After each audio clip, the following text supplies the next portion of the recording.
We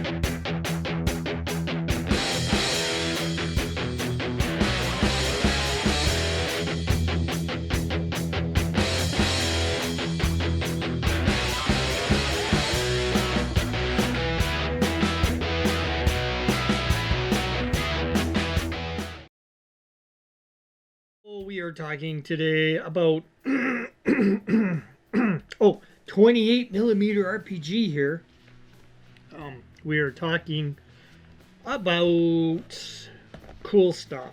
Something that Charles P.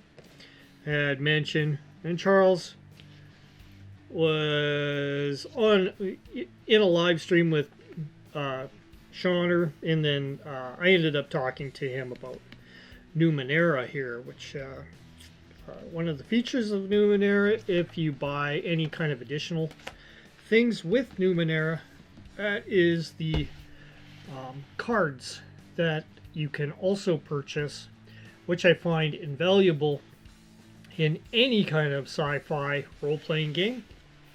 I'm going to go over some of the cards and how I've used them in order to construct a a rune kind of thing for players to investigate. And I'll show you one that they actually played through, which was very interesting. I didn't know where it was going to go, but it ended up being pretty cool and really bizarre. So now that my players have gone through it, and one of them is Spencer. Spencer's on the in the Traveler game that I have going on.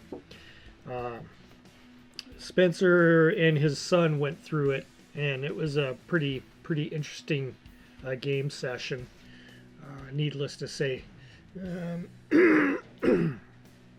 So, anyways, Numenera is really easy. So like this is your rules basically right here. This is all you would need for a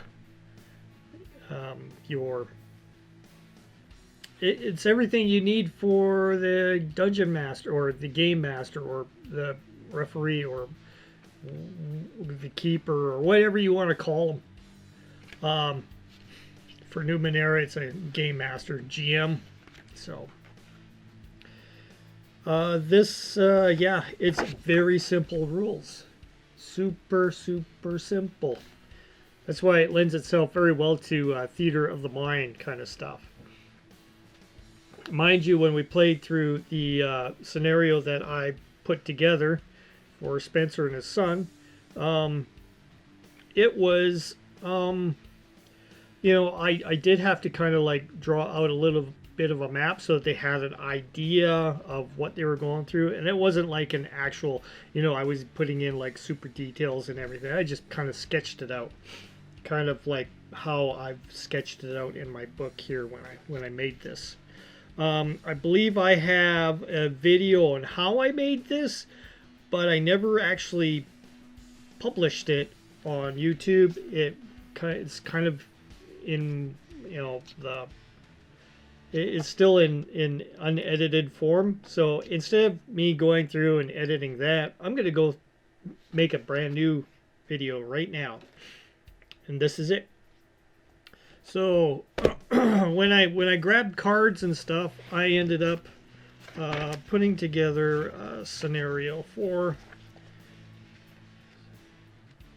the group here. Let's see where.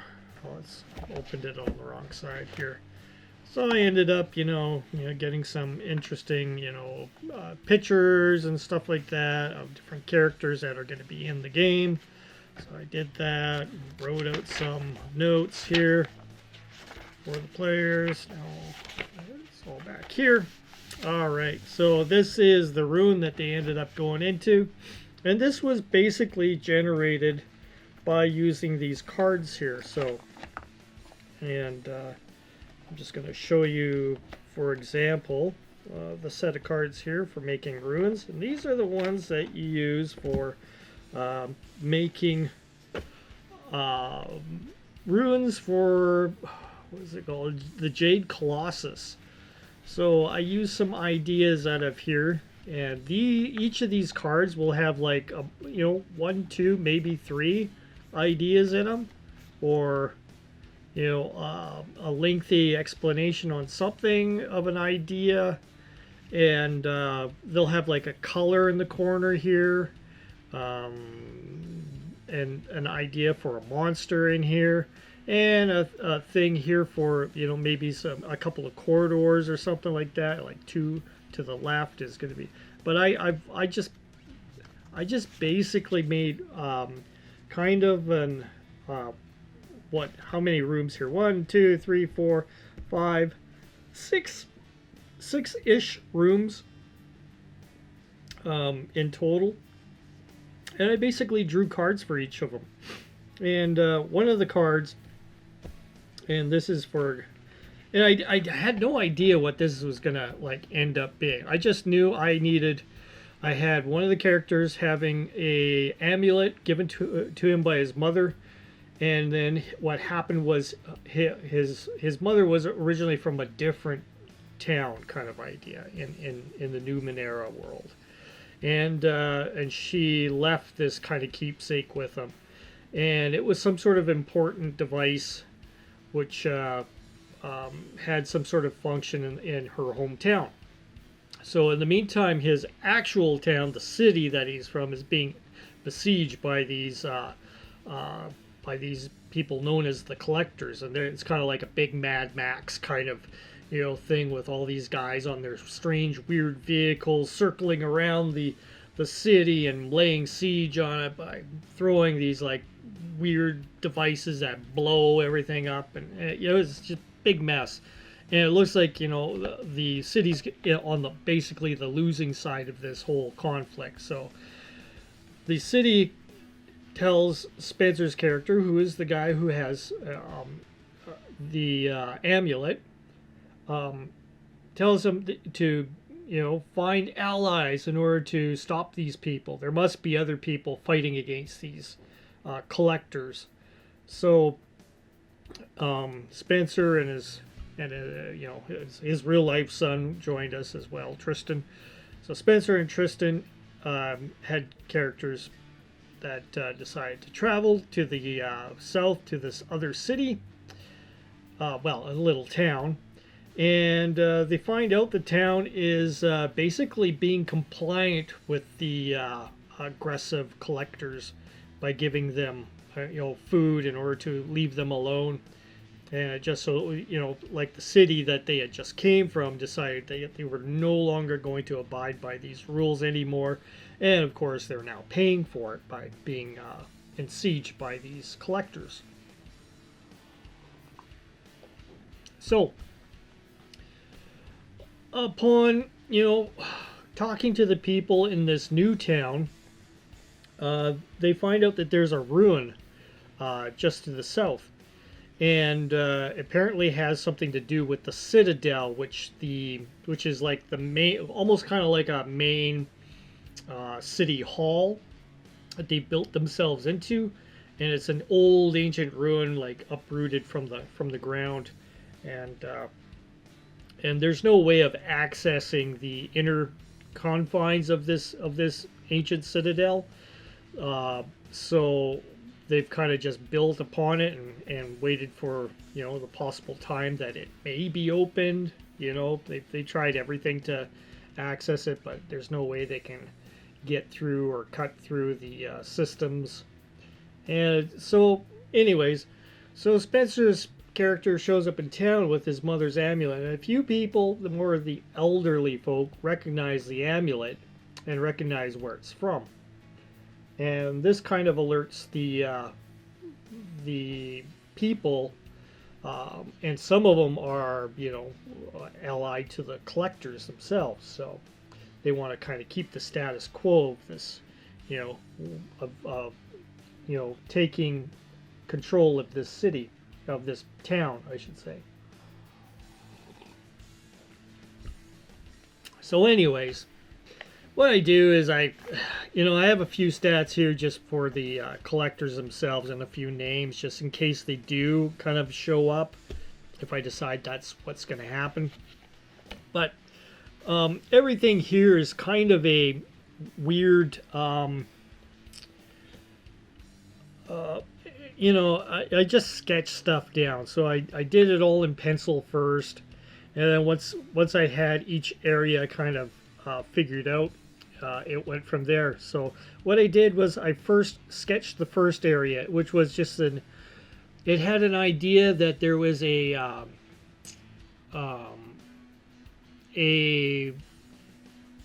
tunnel which would age people.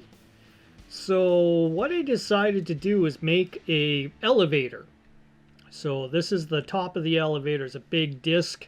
It has got this. It'll have this pillar that rises from it as a stand on it. So, anyways, this is the whole concept of the construct that they go into. So first off, Spencer uses his mother's amulet to access this ancient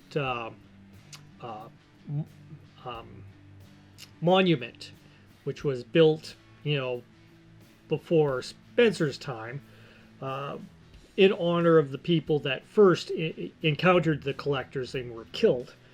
And so he uses his amulet to open the monolith, and it has a depression in it that this amulet fits in exactly. So he figured that out, and the monument opens up, and of course there's this platform down below, which has this floating disc, and this floating disc goes down. I wrote down 30 meters down. Goes 30 meters down into this larger area, floor area, which has a corridor leading out. So when they first see the disc here, and of course what I generated was the aging thing. So as long as they're on the disc and going down, they won't age. So they end up taking this down and start proceeding through this hallway. Now I had no idea that this hallway was going to be something that would be scanned until I further generated it later on here. So I generated that one. This one had a brain kind of thing in the center of it, and drones working around it. So I had that kind of idea going around. These drones were fixing everything up while and repairing things, because as soon as he activated this, the drones activated it, and they were like looking around going, okay, this place has been pretty messed up over the 60 years that it's been deactivated. Let's start fixing things. So they're moving around fixing stuff, and they get their orders from the brain here. And they're zipping around doing their thing, pulling roots out of systems, reconfiguring things properly from all the damage from nature. And of course there's more of them in the corners here being slowly 3D printed. So there's going to be more of them showing up. They do have a protecting kind of program to them, so anything that's going to happen to the central brain, their priority is to protect that brain. Further in here, I did roll up something. I pulled out something that said it was some sort of thing that grafts an arm onto the character that gets into it. And then in this area, there was a pod that had some sort of a abhuman or creature that awakens. And then over here, this had some sort of device that would place a second pair of eyes on something. So it was I decided it was going to be some sort of like a submarine periscope kind of thing that you stick your head into, and it would stamp or knit a pair of eyes into your head. So what I ended up was kind of like, looking at these things and deciding, how am I going to link all of these things? Over here we have clone tanks. So it mentioned clone tanks, and this is when I thought, it'd be interesting, since it's over here, we have a scanning station scanning, and then it clones whatever comes through. So it's making copies of whatever is coming through this area. So that was my whole, generated card thing here. So I decided to knit them all together. So I figured the arm had a purpose in order to go ahead. It is going to be able to work on these consoles around here in order to bring up the pod. So as soon as they enter this room, they're going to notice that the consoles up on the walls are like covered in like an electrical static, and they're like, you know, look very dangerous to be interacting with. So the arm has the ability to go through there and turn everything off without being affected by the electrical static fields around it. So that was the reason for the arm. And Spencer's character is one that enjoys graphs or something like that. You know, his character has that focus and stuff on it. So the way his character was built. So grafting was something he loves. And I didn't know when he rolled up his character that was what he was going to pick. It just worked out. So that was interesting.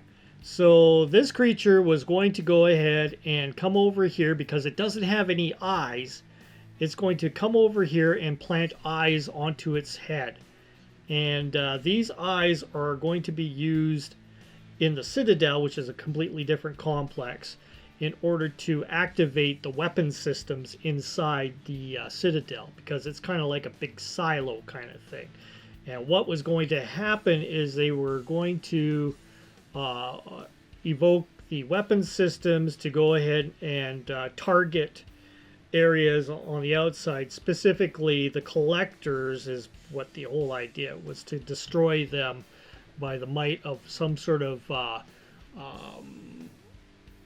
atmospheric, you know, you got some sort of satellite way up in the atmosphere that would beam down this beam of death.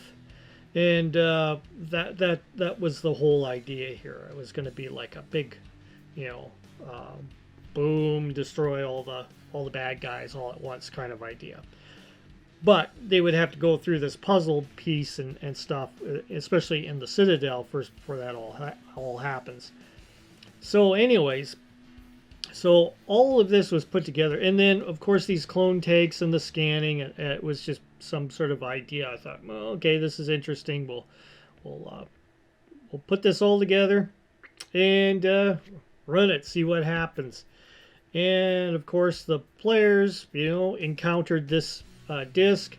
They decided against crawling down it. They were going to put some ropes and crawl down. It was a possibility, but they decided not to. They decided to try to figure out how the disc works, and the disc, through the power of the mind, floats down.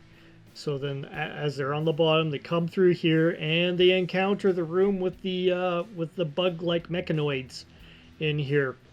And of course, Spencer's son, being the more curious and likes to poke the bee's nest a little bit, kind of got himself in a little bit of trouble with these guys.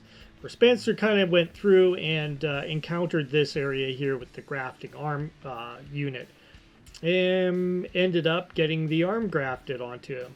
In the meantime, Tristan ended up running through basically in order to avoid all the bugs, which were put on pure alert because he was the glaive of the group, and he's always looking for combat, right? And which kind of weirded him out that he wasn't getting as much combat in this game as he thought he would. Like, he, you know, it was like more or less he was avoiding the combat.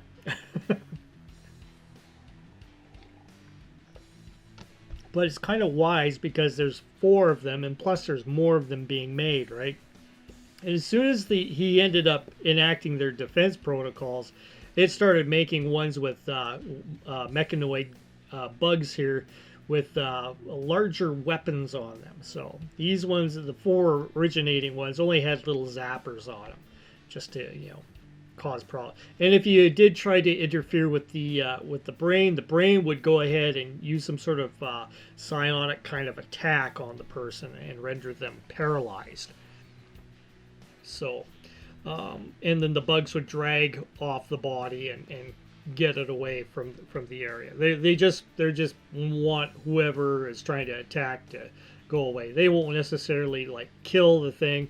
They'll just teach it a lesson, drag it off, and if it does come back again, then it gets nasty. So that was the whole. They went this way, and they travel down this area, and they come into this room with the cloning tanks, and they discover that two of the cloning tanks are active, and they have like a sheath shield over top of them, like all of these.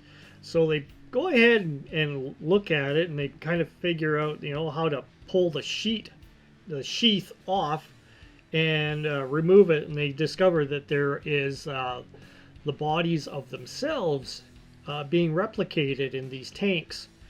So Tristan decides, he's going to take his gauze cannon that he has on him and shoot it.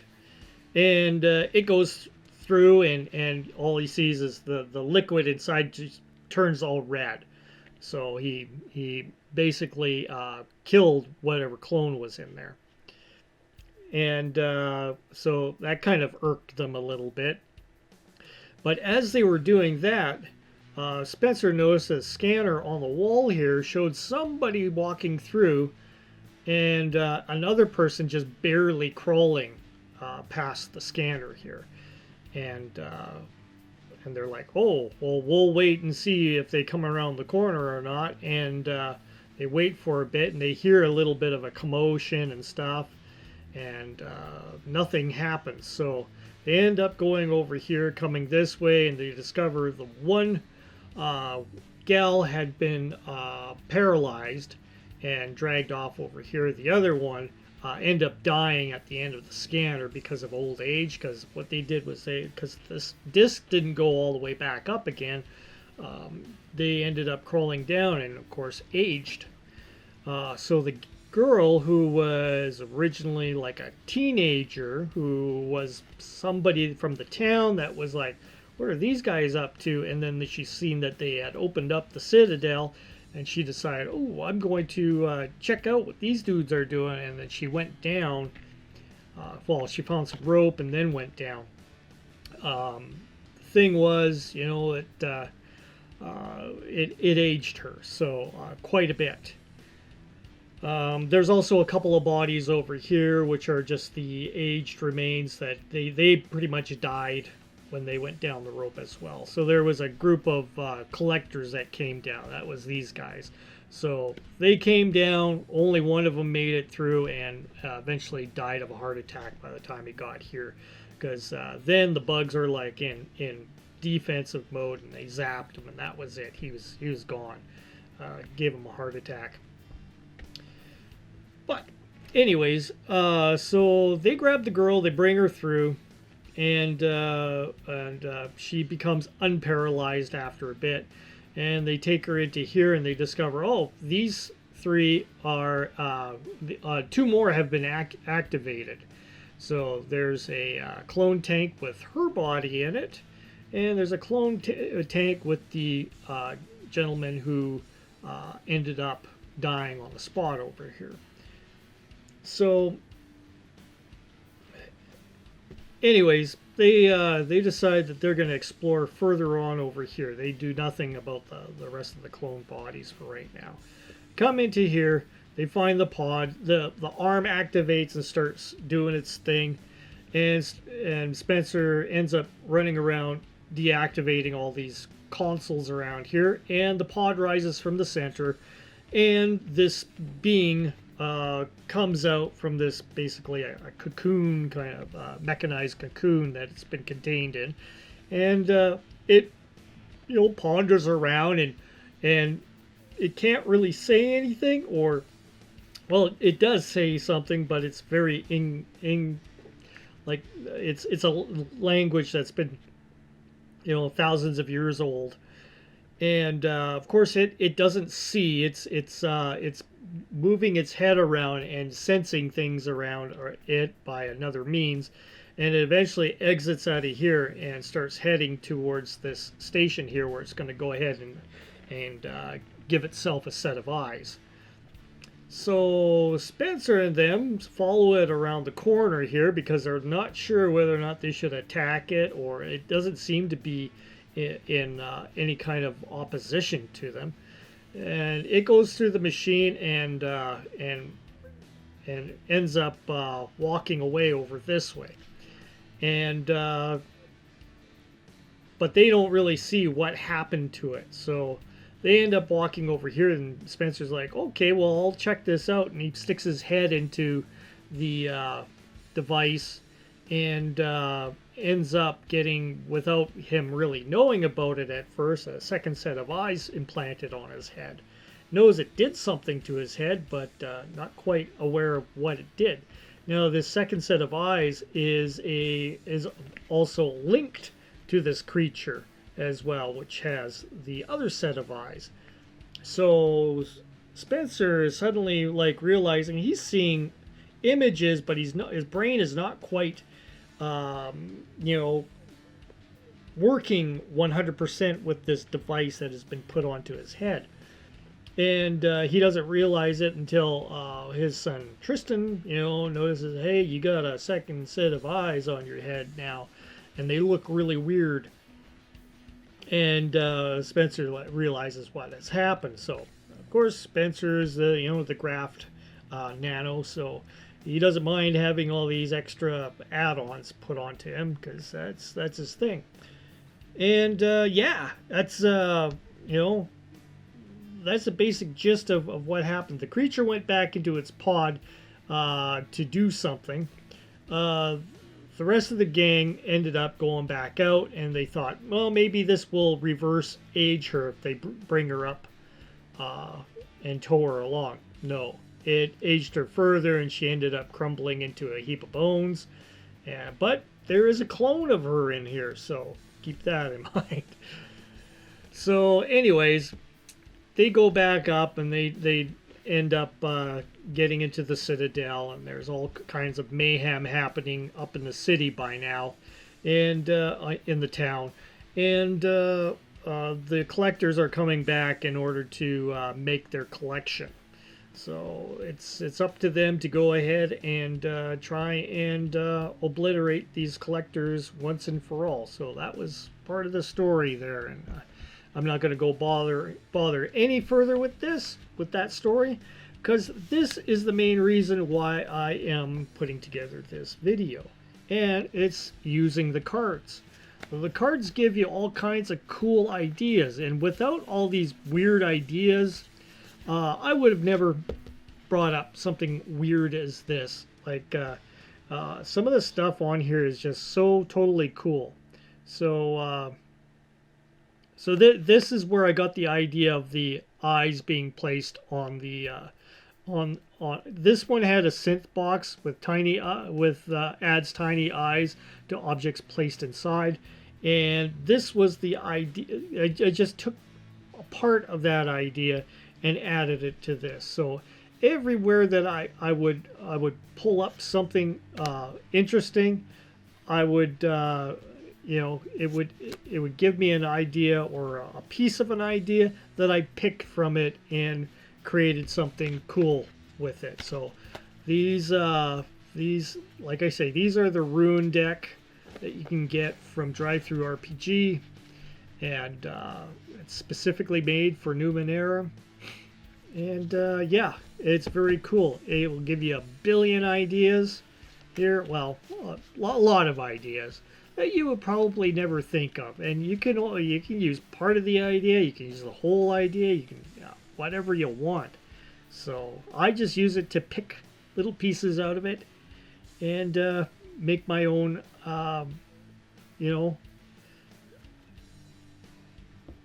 own cool things just by part of it, and it works great that way. Another thing, let's hold up here. Another thing that is included with the box set, so you get a box set of the Numenera cards, and it'll give you like a whole bunch of cool stuff in there. But in order to get some of the even better things, like the GM Intrusion deck, you have to purchase that all by itself kind of idea. So the GM Intrusion deck comes in several flavors here. So you have them in several different colors. You got them in a kind of blue, an orangey color, and this purpley color. Now these are the three different aspects, like a miscellaneous, a combat situation, and an interaction. So in the case of these, like, you separate the decks into three different decks, three different colors. And whenever somebody rolls a 1, it's not necessarily going to be like, and like when you do a critical miss, that's usually like a 1 on a d20. The same sort of thing happens here, except it's not a critical miss. It's a GM intrusion that comes up. So this gives you some ideas for some GM intrusions. So for combat, in this case, it says that the character weapon slips from her grip and slides away, ending up a short distance from where it stands. So that's something that could happen. For an interaction between, like, you know, a person and something else, someone or something interrupts the conversation, completely distracting the NPC from the matter at hand. Well, that could be a good thing, especially if you're trying to negotiate with a guard and you did a really bad roll. Boom, something like that happens and you saved your butt. So this one, miscellaneous, the character's pack breaks open, dumping all the contents onto the ground. So that's another thing, you know, it might not like instantly boop in your head, oh, this happens, right? So it gives you some cool, you know, things to jump off of, instead of the traditional, oh, when you fire your weapon, it doesn't discharge, or if you fire your bow, the string breaks, you know, whatever. It gives you a little bit more interesting things, especially in the sci-fi edge of the spectrum in this. And this is great for games like Traveler, or any kind of post-apocalyptic game where you got weird stuff. It'd be awesome for those sorts of things. Bunch of so separate out some of the cards here.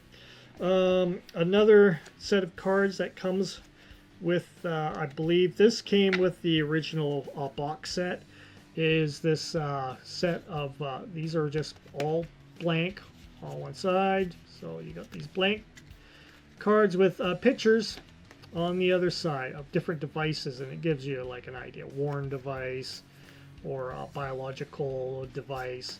It's just, you know, things to prompt the brain into thinking, you know. It doesn't necessarily have to be this thing.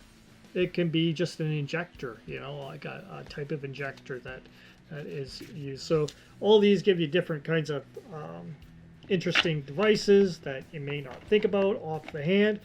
And when you couple them with what's called the cipher, and I'm going to pull these guys out. I have a lot of these cards. A lot. Like, these cards, these are all ciphers. And this is the rest of the set. So a big batch of ciphers like this will last you forever. And here's a few more here. So these ciphers, these are kind of like one-off things, like grenades, potions, that sort of stuff.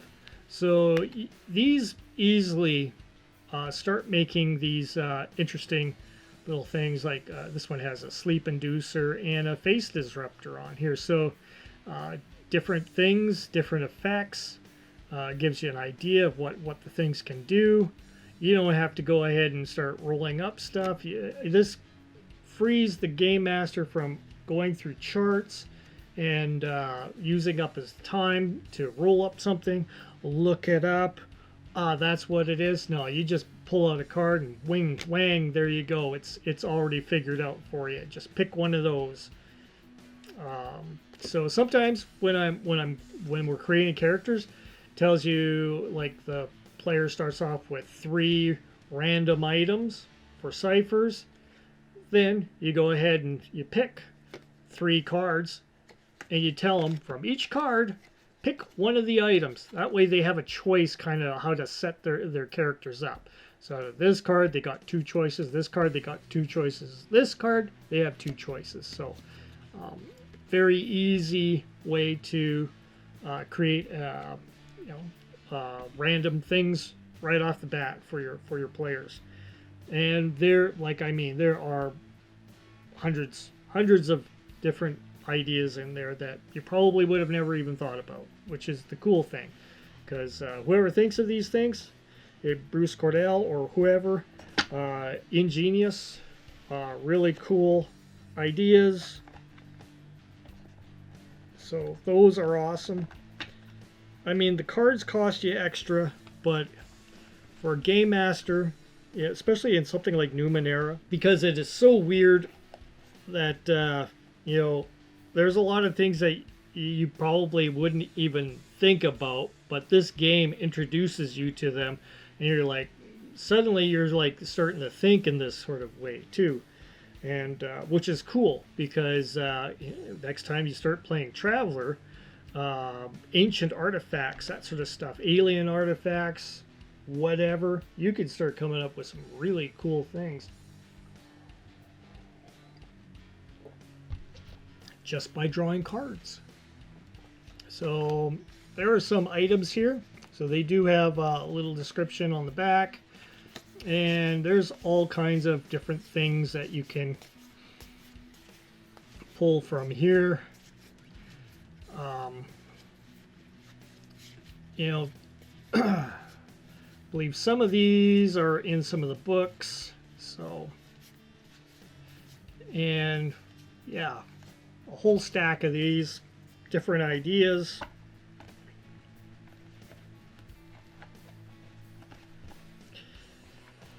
One of the aspects of Numenera also is, as your characters are exploring and collecting things, there's a building element to this game as well. So in a lot of cases, you might be part of an established town or something like that, or you may decide to found a town or a headquarters or something like that. In order to build certain things and make things, and there's a lot of stuff to make and build, you need stuff like iotum and parts, that sort of stuff. So these are little things that from different salvage results, and they give you a whole collection. So instead of having you roll on several different tables, it brings it all into one spot. Plus, it gives you a GM intrusion on each card as well. So not only do you get more GM intrusions, you got a big list of parts as well for what you need for building different things. You might need to make like a water purifier, air filter purifier, or something like that. It's got all kinds of different devices that you can create and make for the game. So, along with the game, also with these cards, you get a bunch of these XP cards as well. So these XP cards are easy, very easy to use. You just hand them out. There's nothing on the other side except for the XP markings on them. Some of them say 4. This is for when you want to, collect up. You give these cards out to your players. As soon as they have 4, they are able to go ahead and alter their character in some form or some way. So there is 5 different aspects that you can alter on your character every level, and there are 6 levels to go through. So every time you turn in your 4 experience, you can do something like add extra points to your character, or add an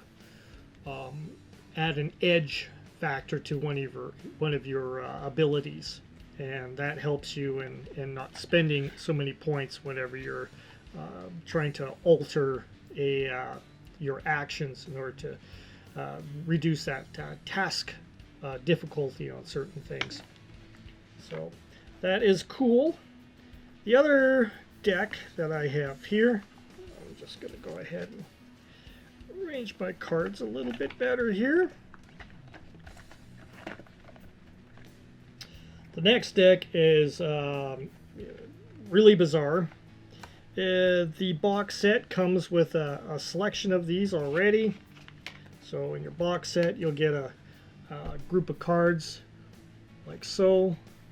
And there is also a bunch more that you can purchase as well. So these are all creatures in Numenera. This is from your basic book set right here.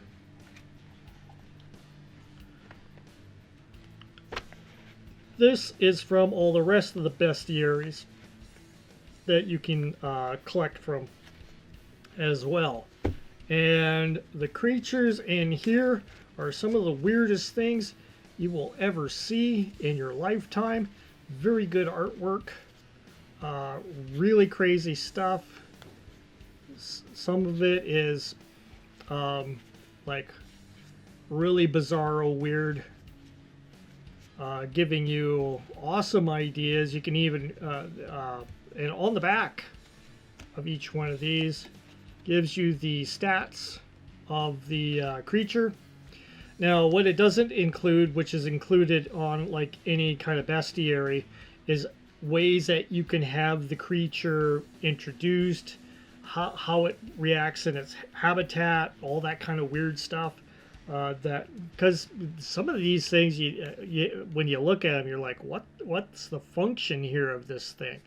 And even though you may have the information, the basic combat information here, it is nice to have the bestiary in order to have all that cool information on, it gives you little ideas on how to put this creature into your campaign and how it would interact with different characters, and which is the interesting thing.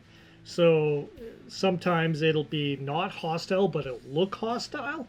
Other things, there's certain things that will make the creature or thing hostile, and those are things that you have to key on. And it's always cool to go ahead and randomly draw something like this, give it a little look up in your book, and then prepare it for the campaign ahead of time.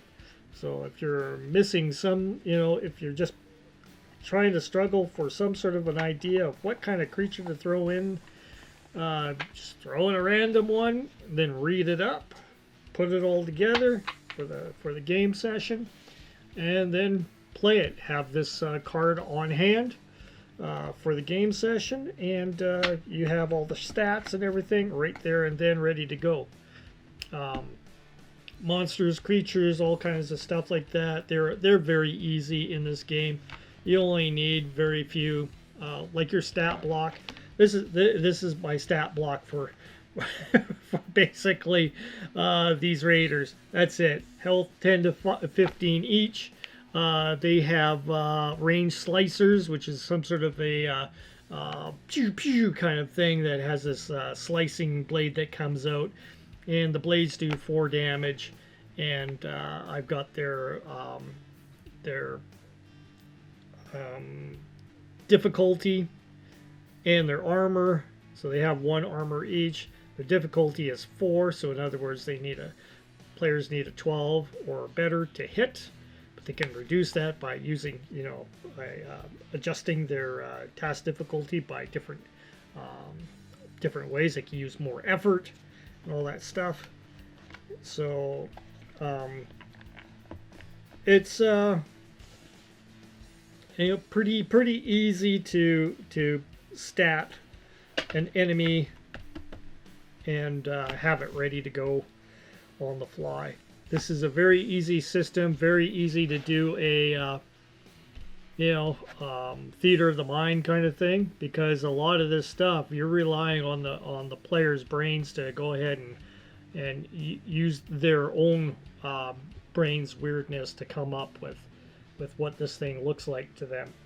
So very cool system.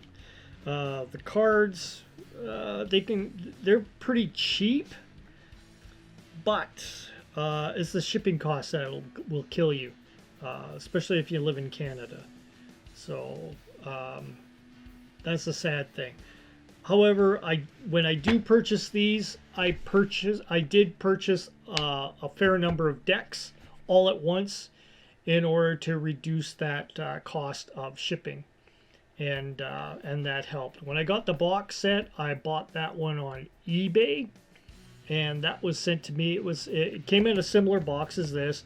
It didn't have, like I said, it only had a few decks in there, but it was enough to get you started and enough to give you a taste of what Numenera has in store for you. And then you buy the additional decks, and then you'll have even more of that crazy goodness that you can draw from in the game. And this box that I got is an extra special box that you purchase directly from Monty Cook Games. It's made specifically for your decks in order to keep them all nice and safe and sound in one box. And that's what I got this for, in order to keep them all nice and all together, so they're not flying around and everything. And these boxes are also self-contained boxes here. I'll pull one out here. These are very snugly put in here. So these boxes, you can pull them out, and they have their own covers and everything. I have them open because it's kind of a bother to have to open and close them. So they each come in their own, self-contained box here. So it's cool. It has some neat pictures and everything on it, so you can see